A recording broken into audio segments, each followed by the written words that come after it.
நம்ம எல்லாரையும் நினைவில் வச்சிருக்க முடியாது. நிறைய பேர் இருக்காங்க. சில பேர் சமயத்தில் மாணவர்கள் எங்கிட்ட வந்து கேட்பாங்க, எங்கிட்ட படிச்சிருப்பாங்க. நான் வந்து 36 வருஷம் ஆசிரியராக வேலை பார்த்தேன். எப்போ படிச்சிருப்பாங்க. பல ஆயிரம் மாணவர்கள் நம்மகிட்ட படிச்சிருக்காங்க இல்லையா? அதில் ஒரு மாணவர் அவர் கேட்பார், என்ன உங்களுக்கு நினப்பு இருக்கா சார்னு கேட்பார். நினப்பு இல்லைன்னு சொன்னால் அவருக்கு வருத்தமாக இருக்கும் இல்லையா? நல்லா தெரியுமே உங்களை, சும்மா வந்து சொல்கிறது, உங்களுக்கு நல்லா தெரியுமே அப்படிங்கிறது. என் பேர் சொல்லுங்க, பேரெல்லாம் மறந்து போயிடும், ஆனால் உங்களுக்கு நல்ல நினப்பு இருக்கு அப்படிங்கிறது. அதுமாரி தான் ஒரு பையன் என்கிட்ட என்ன பண்ணார், கோயம்புத்தூரில் என்னை பார்த்தார். ஐயா எங்கே இங்கே வந்திருக்கீங்கன்னு கேட்டார். இல்லையா, இங்கே ஒரு வேலையாக வந்தேன், 2 நாளாக இங்கே தங்கியிருக்கேன் அப்படின்னு சொன்னேன். நீங்கள் யாருன்னு கேட்டேன். என்னையா என்ன தெரியலையா உங்களுக்கு அப்படின்னார். தெரியலீங்களே அப்படின்னு. நான் உங்கள்கிட்ட படித்தேனேன்னார். படிச்சிருப்பீங்க, நிறைய பேர் படிச்சிருக்காங்க. எனக்கு நீங்கள் வளர்ந்துடுறீங்க. அப்போ படித்த போது இருந்த மாதிரி இப்போ இருக்க மாட்டீங்க, வளர்ந்துருப்பீங்க. அதனால் எனக்கு சரியாக நினைவு இல்லைங்க ஐயா. அப்போ அவர் சொன்னார், நான் ஒன்று சொல்கிறேன், உங்களுக்கு நினைப்பு வரும் பாருங்கன்னார். என்னையா சொல்ல போகிறீங்கன்னு. அப்பஞ்சுடுகாடுன்னார். அடே, நீ கோவிந்தராஜ் இல்லை? உங்கள் அப்பா கூட ரயில்வேயில் வேலை பார்த்தாருப்பா, நீ ரயில்வே காலனியில் இருந்தீங்கள என்ன? பார்த்தீங்களா எவ்வளவு கரெக்டாக உங்களுக்கு ஞாபகம் வந்துருச்சுன்னா. ஒரே ஒரு வார்த்தை தான், இந்த அப்பஞ்சுடுகாடுன்னு சொன்னான் பாருங்க, அந்த ஒரு வார்த்தை. நான் ஒரு நாள் எல்லாரையும் பிள்ளைகளை பாடம் படிக்க சொல்லுவேன். அதில் புத்தகத்தில் எடுத்து ஆளுக்கு ஒரு பாரா படிங்கன்னு சொல்லுவேன். இந்த உச்சரிப்புலாம் நல்லா இருக்கணுங்கிறதுக்காக படிக்க சொல்லுவேன். அப்போ அவன் படிக்கிறான். படிக்கிறவன் என்ன பண்ணுறான், அப்பஞ்சுடுகாடு பார்க்க அழகாக இருந்ததுன்னா. என்னடா இது, அப்பா பிள்ளைக்கு தனித்தனியாக சுடுகாடு வச்சுருக்கான், எல்லாருக்கும் ஒன்று தானே வச்சுருக்கான், இவன் அப்பஞ்சுடுகாடுங்கிறானே. டே என்னடா அது அப்படி படிக்கிற? அப்போ தான் இருக்குது படிக்கிறேன் அப்படின்னா. இங்கே கூட அது திருவிக்காவோட கட்டுரை, அது அந்த பாடம். அவர் அப்படியே எழுதியிருக்காரு, கொண்ட பார்ப்போம் அப்படின்னு வாங்கி பார்த்தா, அப்பசுங்காடு பார்க்க அழகாக இருந்ததுன்னு எழுதியிருக்காருங்க அவர். அப்பசுங்காடு, அந்த பசுமையான காடு பார்க்க அழகாக இருந்ததுன்னு அவர் எழுதுறார். அப்பசுங்காடு பார்க்க அழகாக இருந்ததுன்னு எழுதுறார். அதை இவன் என்ன பண்ணுறான், பார்த்து அப்பஞ்சுடுகாடுன்னு படித்தான். நான் அதுக்கு பிறகு அவனுக்கு பேரே அதான் வச்சுட்டேன், டே அப்பஞ்சுடுகாடு இங்கே வாடா அப்படிங்கிறது. அவன் அதே அடையாளமாக சொல்கிறான், என்ன உங்களுக்கு ஞாபகம் இல்லையா, இப்போ இந்த சொன்னால் உங்களுக்கு ஞாபகம் வரும் பாருங்கன்னு சொல்லி சொல்கிறான். சில பிள்ளைகள் அப்படி. என் கூட படித்தான் ஒருத்தன், செல்வராஜின்னு, என் பெஞ்சில் பக்கத்தில் உட்காந்துருப்பான். நாங்கள் 2 பேரும் ஒன்றா படித்தோம், 5-6 வருஷம் ஒன்றா படித்தோம். அவன் என்ன பண்ணுறான், இதே மாதிரி அவனையும் என்னால் மறக்க முடியாது. ஒரு வார்த்தையில், ஒரே ஒரு வார்த்தை. எங்கேயோ போயிட்டு வர்றான், வெளியில் போயிட்டு இப்படி திரும்பி வர்றான் கிளாஸுக்குள்ளே. நான் உட்காந்துருக்கேன், என் பக்கத்தில் உட்காந்து டேன்னா ஏண்டா அப்படி, டம்ளர் நம்ம கொண்டாடணுமா இவனோட கொடுப்பானுங்களான்னு கேட்டான். எதுக்குடா டம்ளர் அப்படின்னு. இல்லை பாயசம் கொடுக்குறேங்கிறான் அப்படின்னா. பாயசம் எங்கடா கொடுக்குறேன்னு சொல்லியிருக்கான், எழுதி போட்டிருக்கான், நீ பார்க்கல, இன்றைக்கு தேங்காய் பாயசம் உண்டுன்னு எழுதியிருக்கான்டா அப்படிங்கிறது. போய் படித்து பார்த்தா இன்று தேகாபியாசம் உண்டுன்னு எழுதியிருக்கான். அந்த காலத்தில் உடற்பயிற்சிங்கிற எப்படி எழுதுவாங்க, தேகாபியாசம்னு எழுதுவாங்க. அந்த காலத்துலலாம் அப்படி தான் இருந்துச்சு. பள்ளிக்கூடம் முடிஞ்சதுக்கு பிறகு எல்லா கிளாஸையும் சேர்த்து வச்சு மாஸ் ட்ரில்லுன்னு ஒன்று நடத்துவாங்க. அது அன்னைக்கு உண்டுன்னு எழுதியிருக்காரு, ட்ரில் மாஸ்டர் எழுதியிருக்கிறாரு. அதை இவன் தேங்காய் பாயசம்னு படிச்சுட்டு வந்து, தேங்காய் பாயசம் இங்கே டம்ளர் நம்ம எடுத்துகிட்டு வரணுமா, இவனு கொடுப்பானுங்களான்னு கேட்டான். டம்ளர் எடுத்துகிட்டு வர வேண்டியதாடா, ஒழுங்காக கால் சட்டையை போட்டுருவா போகிறோம் அப்படின்னு சொல்லு. அப்போ சில பிள்ளைகள் என்ன பண்ணுவான், நம்ம மனசில் இருக்கிறதுக்கு இப்படிலாம் செய்வான். ஐயா சொன்னாங்க, அன்னைக்கு ஒரு நாள் எனக்கு ஃபோன் போட்டு ராஜகோபால் செட்டியார் சொல்கிறார், நீங்கள் என்னென்னது பேசணும்னு சொல்லிட்டு. பேசுறத நாளில் முடிவு பண்ணணும், என்ன பேசணுங்கிறத நான் முடிவு பண்ணணும். அவரே முடிவு பண்ணி ஃபோன் போட்டு லிஸ்ட் எழுதிங்கன்னார். நம்ம என்ன சமயக்காரனா? சமயக்காரங்கன்னா என்னென்னது போடணும், காலைல இட்லி எது இதுன்னு சொல்லுவாங்கன்ட்டு அவர் சொன்னார், இன்னென்ன விஷயம் நீங்கள் சொல்லணும்னு சொல்லிட்டார். அவர் சொன்னது பூரா குறித்து வச்சுருக்கேன் அப்படியே. நான் இருங்க, ஏன்னா மறந்து அவர் என்ன. ஆனால் அவர் என்ன சொன்னார், இந்த நிகழ்ச்சியில் அவர் சொல்லலைனாலும் நான் அதை சொல்லுவேன். கணவன் மனைவி சேர்ந்து வாழ்வது, இனிய இல்லறம் அமைவதற்கு என்ன செய்யணும் அப்படிங்கிற பேச்சு தானே நான் பேசணும், அது சொல்லுங்கன்னு தான் சொன்னார். இந்த விஷயத்தை சொல்லுங்கன்னு சொன்னார். என்னன்னு கேட்டால், முதல் விஷயம் அவர் சொன்னது, நீங்கள் எப்படி உங்கள் மனைவியால் பக்தனா மாறினீங்கிறத சொல்லுங்க.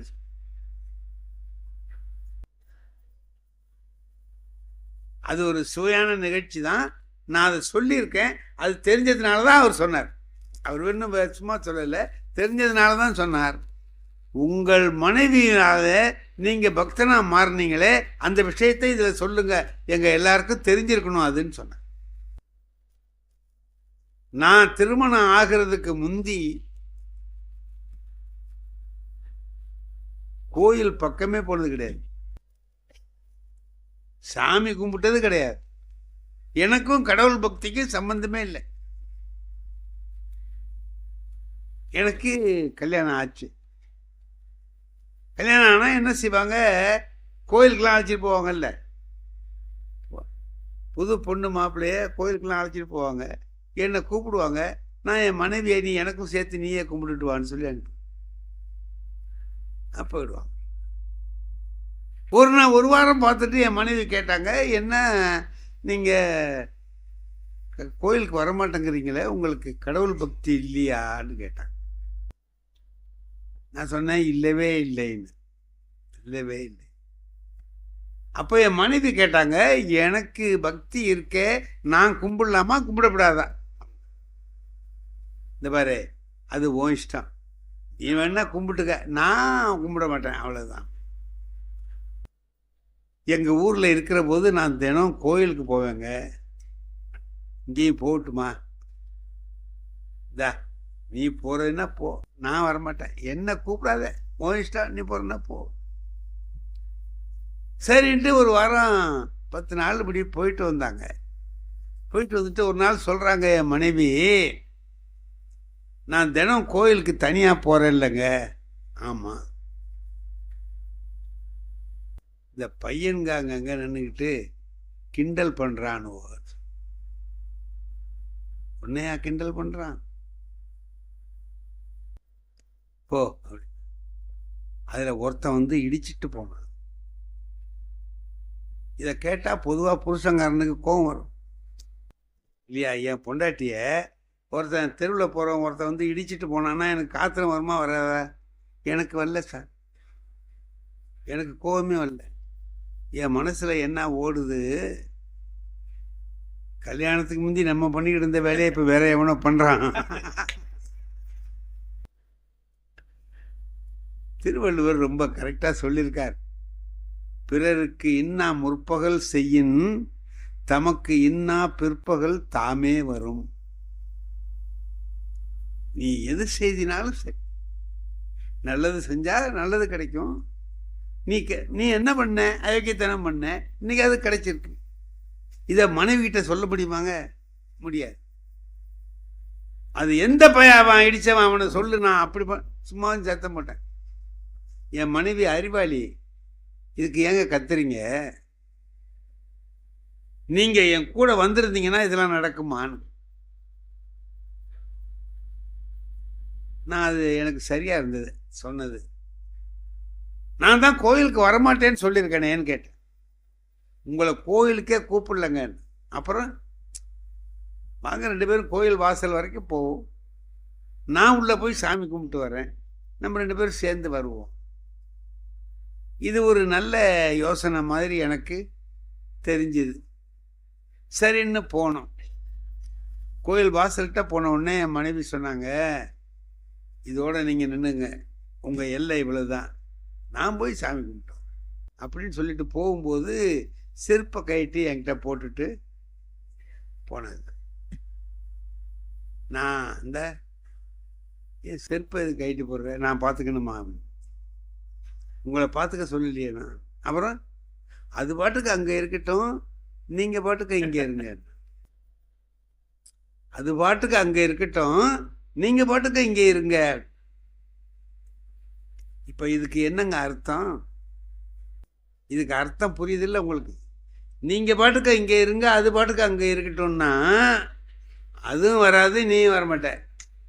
இப்போ 2 பேரும் சேர்ந்து இருங்க ஒன்றா அப்படிங்கிற அர்த்தம் அதில் இருக்குது. நான் எனக்கு தெரியுது, ஒன்றும் சொல்ல முடியல.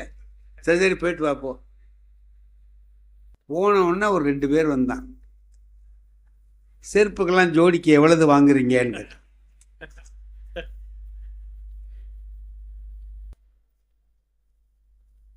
எனக்கா நம்ம இந்த பக்கமே வந்ததில்லை, இன்னைக்கு தான் வந்திருக்கோம். வந்த அன்னைக்கு பாரு எவ்வளோ பெரிய அவமானமாக இருக்கு அப்படின்னு நினச்சிக்கிட்டு, யோ என்னை பார்த்தா ஒரு செருப்பு பார்த்துக்கிற ஆள் மாரி உனக்கு தெரியுதா ஐயான்னு, அதான் பார்த்துக்கிட்டு இருக்கீல்ல அப்படின்னு. போயா அப்படின்னு போகும்போது 2 பேரும் பேசிக்கிட்டு போகிறான். சார் பொம்பளை செருப்புன்னா பார்த்துக்குவார் போல இருக்கு.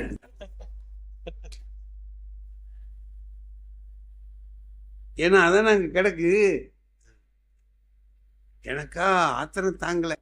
நான் பார்த்தேன், மனைவி வந்தவுடனே சொன்னேன், நீ பாட்டுக்கு போட்டு போயிட்ட, வர்றவன்லாம் ஜோடிக்கு எவ்வளவுன்னு கேட்குறான், எனக்கு அவமானமாக போச்சு அப்படின்னு சொன்னால் அதுக்கு ஏதாவது கவலை பண்ணுமா இல்லையா? வருத்தப்படாதீங்க. நாளைக்கு நம்ம 2 பேருமே செருப்பை பார்த்துக்கிறவர்கிட்ட போட்டுவிட்டு போயிடுவோம் உள்ள அப்படின்னு. எங்கே உள்ள? கோயிலுக்கு.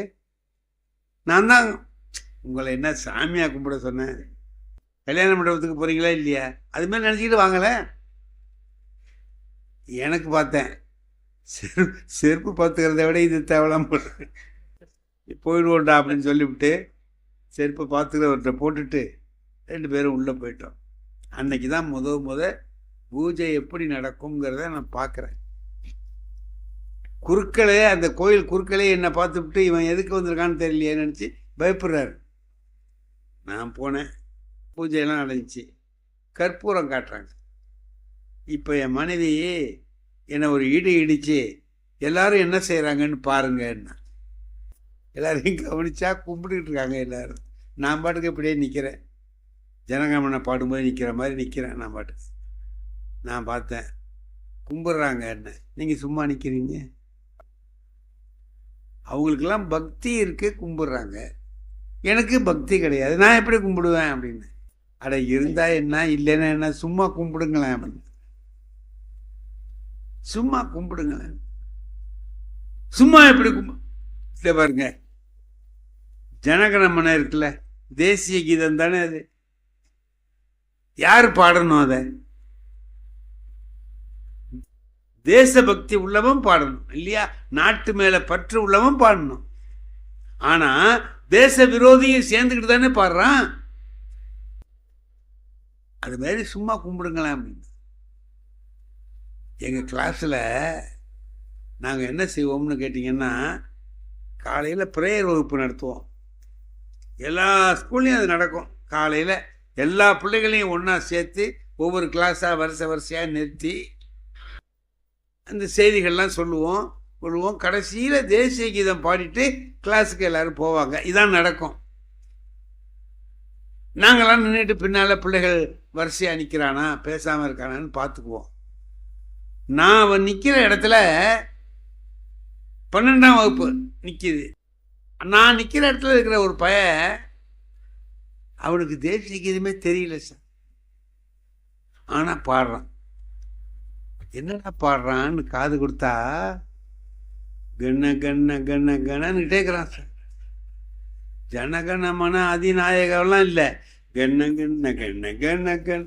அந்த ராகத்துக்கு தகுந்த மாதிரி கண கணவையே போடுறான். கடைசியில் ஜெயகே வருது இல்லை, அதுக்கு என்ன பண்ணுறான்,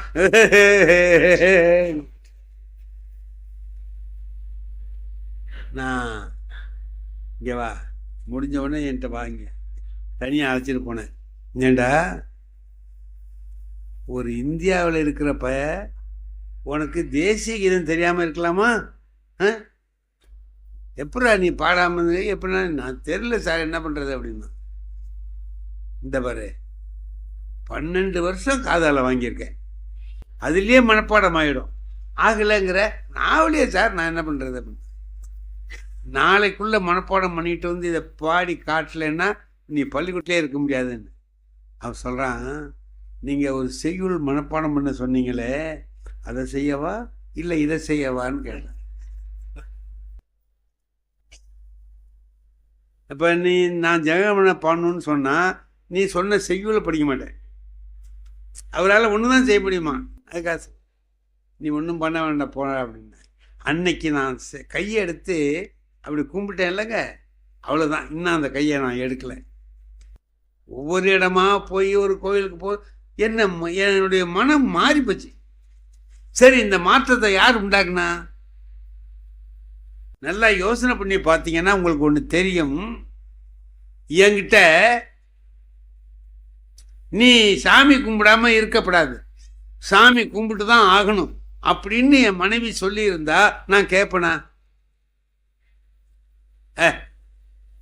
உன் வேலையை பார், நான் ஒன்றும் சாமி கும்பிட மாட்டேன் அப்படின்னு தான் நான் சொல்லுவேன். முரட்டுத்தனமாக தானே சொல்லுவேன். ஆனால் என் மனைவி கையாண்ட முறை இருக்கு பாருங்க, ஒரு அழகான முறை. எனக்கு அந்த முறை ரொம்ப பிடிச்சதே. அதாவது என்ன சொல்கிறாங்க, கொஞ்சம் கொஞ்சமாக யாரோ இடிக்கிறது மாதிரியும் யாரோ கேலி பண்ணுறது மாதிரியும் சொல்லி நம்மளை அங்கே வரவழைச்சு அப்புறம் கொஞ்சம் கொஞ்சமாக உள்ளே கொண்டு போய் அப்படியெல்லாம் செஞ்சது இருக்க. அதனால தான் நான் என்னுடைய மனமும் மாறியது. அப்படி மாற்றி கொண்டு வர்றது தான் ஒரு மனைவியினுடைய வேலை. மென்மையான முறையில், கடுமையான முறையில் இல்லை, மென்மையான முறையில் கணவனே தவறு செய்தாலும் சரி, அதே போல் மனைவி ஒரு தவறு செய்தாலும் கணவன் அதை திருத்துற முறைங்கிறது ரொம்ப மென்மையா, சாஃப்ட்டுங்கிறோம்ல. ரொம்ப கடுமையான முறையில் போனோம்னா எதிர்விளைவு தான் உண்டாகும். செய்ய அப்படின்னு சொன்னோம்னா செய்ய முடியாது, என்ன செய்வ, கொஞ்சம் செஞ்சால் நல்லா இருக்கும் அப்படின்னு சொல்லி பாருங்க, ஒன்னே செய்வாங்க. அதனால தான் திருவள்ளுவர் சொன்னார், நல்ல வார்த்தைகளை பேசி, அது ரொம்ப சர்வசாதாரணமாக இங்கே இருக்கு, அதை விட்டுட்டு கெட்ட வார்த்தைகளை தேடி ஏன் அலையிறேன்னு. இனிய உளவாக இன்னாத கூறல் கனி இருப்ப காய் கவர்ந்தற்று அப்படிங்கிறார். இனிய உளவாகன்னா பழம் இங்க காய்ச்சி தொங்குது, மாம்பழம் அப்படியே பறித்து சாப்பிடலாம். அதை விட்டுட்டு காயை திங்கிறது மாதிரி சொல்லல அவரு, காய் கவர்ந்தற்றுங்கிறார். எங்கேயோ ஒரு இடத்துல இருக்கு, செவிரேறி குதிச்சு போய் ஒரு புளிப்பு காயை திருடி திங்கிறியே. நல்ல வார்த்தை சுலபமா வரும், அதை விட்டுட்டு தவறான வார்த்தைகளை ஏன் தேடி பார்த்து பேசுறேன்னு சொல்லி கேட்கிறார் இல்லையா. அதனால் ஒரு மனைவியினுடைய வேலை, ஒரு கணவனுடைய வேலை, ரெண்டு பேருக்குமே ஒண்ணுதான். எப்படின்னு, நான் ஒரு தடவை எங்க ஊர்ல ஒரு பொண்ணு திருமணமாகி இங்க வந்துச்சு. வெளியூர் பொண்ணு எங்க திருவாரூருக்கு வந்தது. இப்போதான் வரவேற்பு, அவங்க ஊர்ல கல்யாணம் நடந்துச்சு, முடிஞ்சு இங்க வந்து வரவேற்பு முடிஞ்சதுக்கு பிறகு வந்து வேர்த்து விறுவிறுத்து போயிருக்கு. ஒரு இடத்துல உட்காந்து ஃபேன்லாம் போட்டுக்கிட்டு ஆசுவாசப்படுத்திக்கிட்டு அந்த பொண்ணு உட்காந்து, எய்த்த விட்டு பொண்ணு இங்க வருது.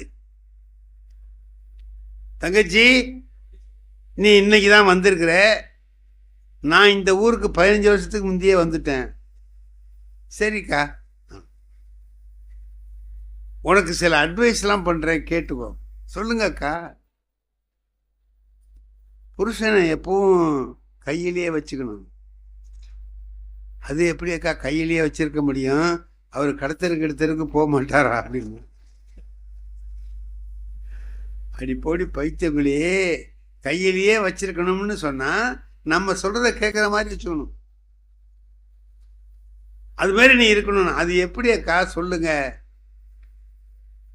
நீங்க எப்படி செஞ்சீங்களோ அது மாதிரி சொல்லுங்க, நான் செய்கிறேன்.